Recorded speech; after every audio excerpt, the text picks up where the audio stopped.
இன்னைக்கு நம்ம பேச போற டாபிக் பாத்தீங்கன்னா தளபதி விஜய். டிவிகே ஃபேன்ஸ் எல்லாருக்குமே ஒரு ஹாப்பியஸ்டான news.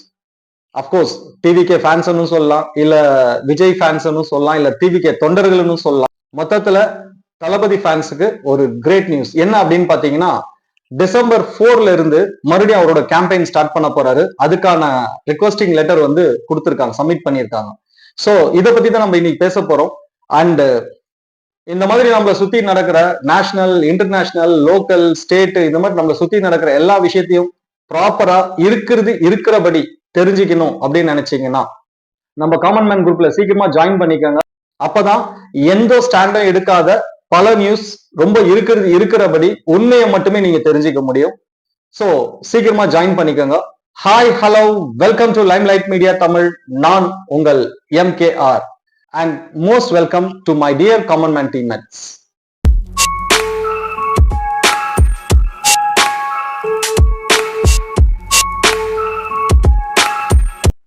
Let's go to the topic.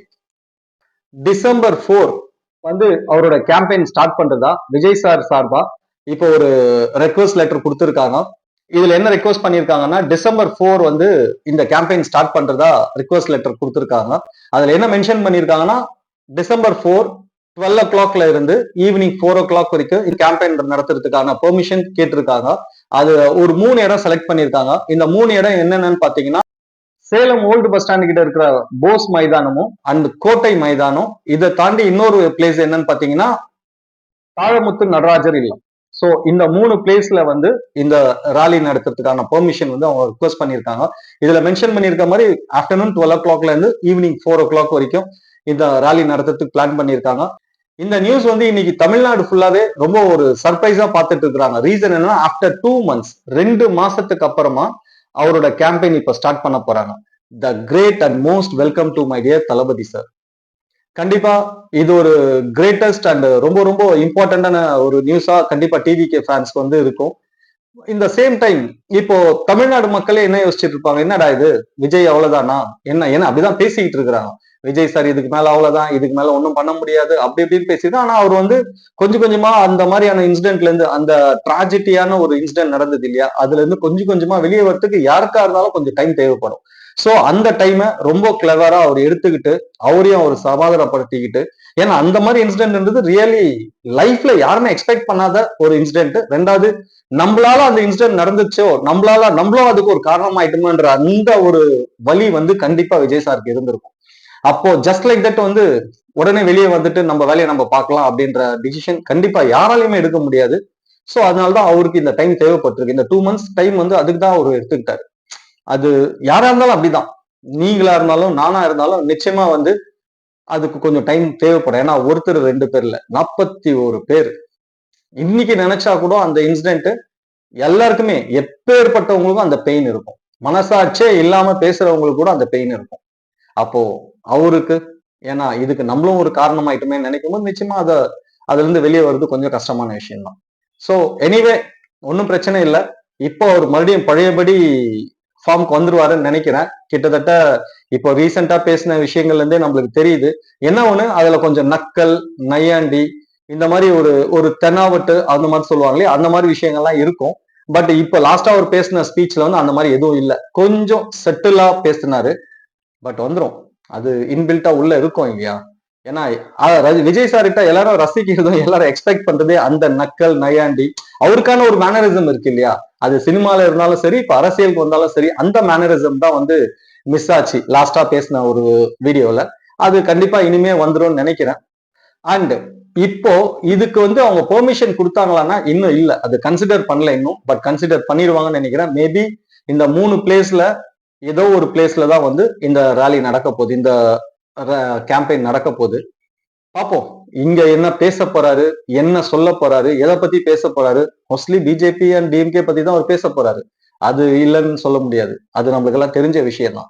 But அதை என்ன எந்த எந்த டாபிக் இப்ப கையில எடுத்துட்டு வர போறாரு அப்படின்ற அந்த கியூரியாசிட்டி தான் இன்னைக்கு மக்களுக்கு நடுவுல, சுத்தி இருக்க அரசியல்வாதிக்கு நடுவுல, எல்லாருக்கு நடுவுலயும் இதுதான் இருக்கு. சோ ஒரு சிறப்பான தரமான சம்பவத்தை December 4 அன்னைக்கு நம்ம பார்க்கலான்றது என்னோட ஒப்பீனியன். மேபி தளபதி ரசிகர்களும் அந்த மாதிரியான டேக்காக அந்த டைம்காக தான் எக்ஸ்பெக்ட் பண்ணியிருப்பாங்கன்னு நினைக்கிறேன். இந்த தரமான சிறப்பான சம்பவம்ன்றது தலைவர் சொல்ற டைலாக், அது இந்த இடத்துல விஜய் சாருக்கு செட் ஆகும்னு நினைக்கிறேன். அதாவது அதை சொன்னேன்.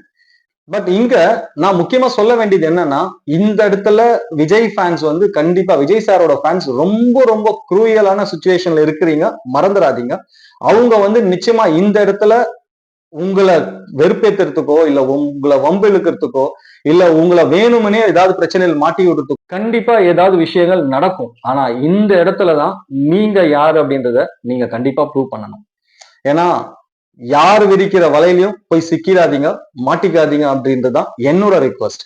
இது அரசியல், அரசியல் விளையாட்டுன்றது அப்படிதான் இருக்கும். சும்மா இருக்கிறவங்கள சீண்டி வம்புக்கு இழுப்பாங்க, சும்மா இருக்கிறவங்கள தேவையில்லாம ஏதாவது சொல்லி கோவப்படுத்துவாங்க.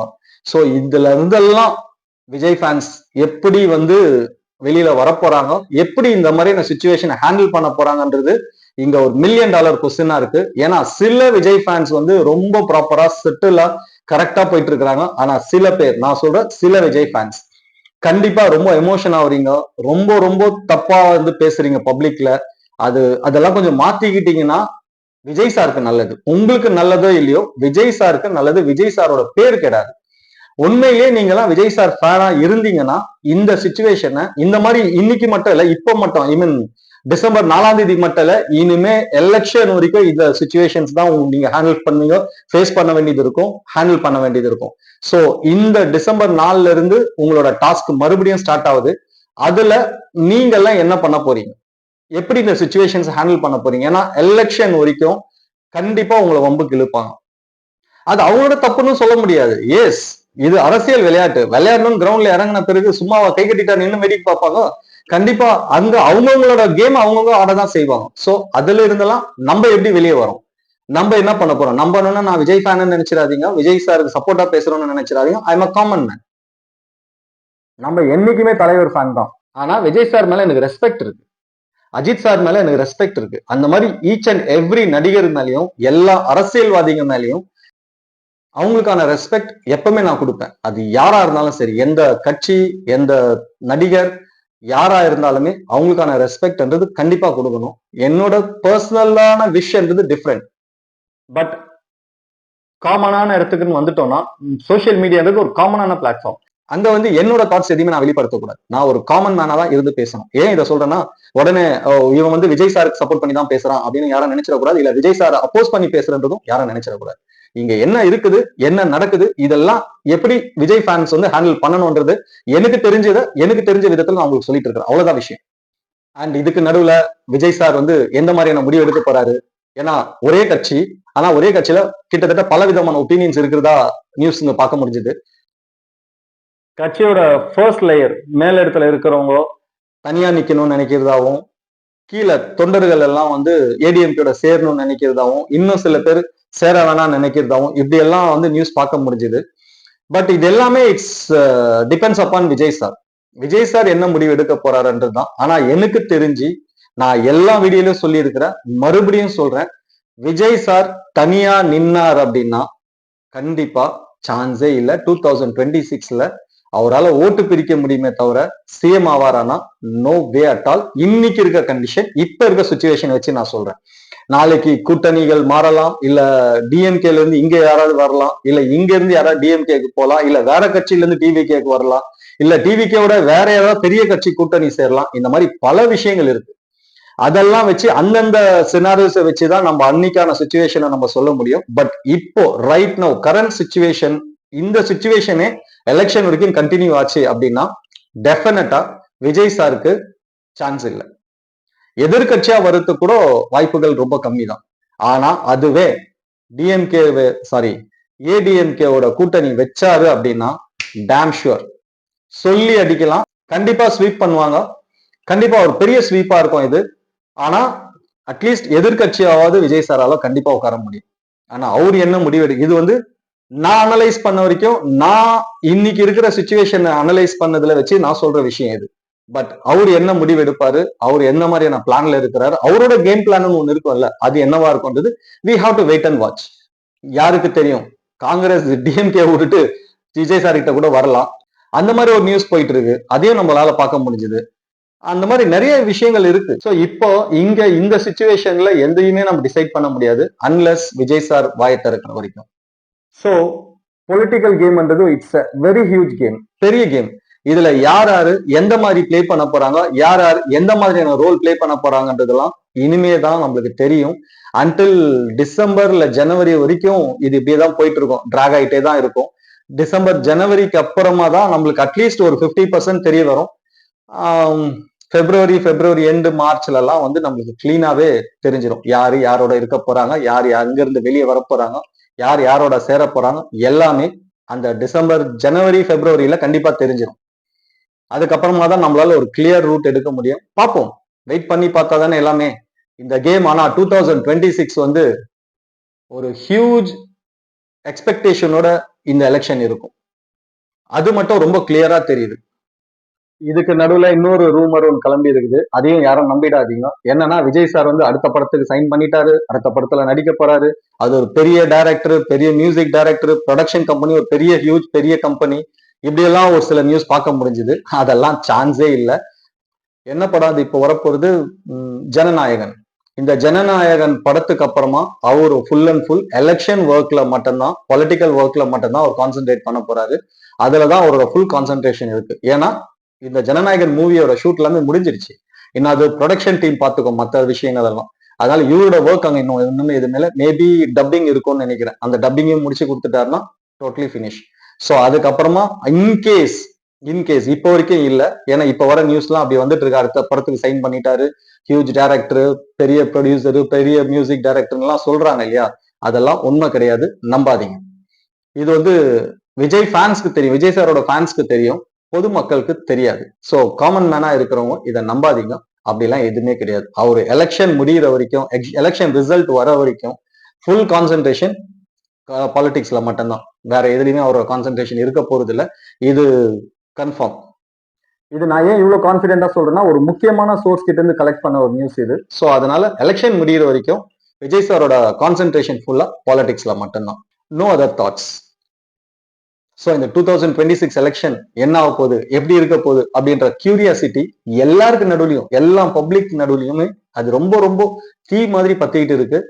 Because it's a different game. 2026 எலெக்ஷன்ன்றது இப்போ ஒரு டிஃப்ரெண்ட் கேமா இருக்க போகுது.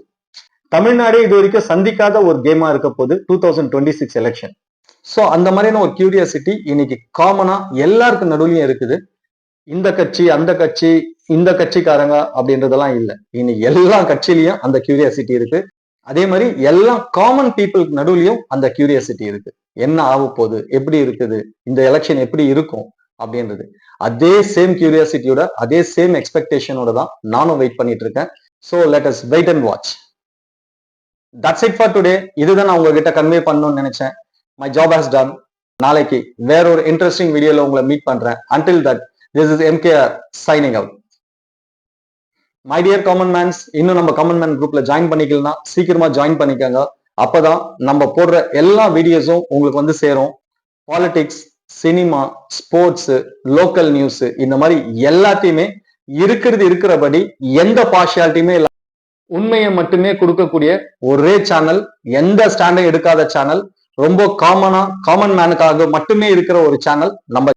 அதை மறந்துடாதீங்க, சீக்கிரமா ஜாயின் பண்ணிக்கோங்க நம்ம காமன் மேன் குரூப்ல.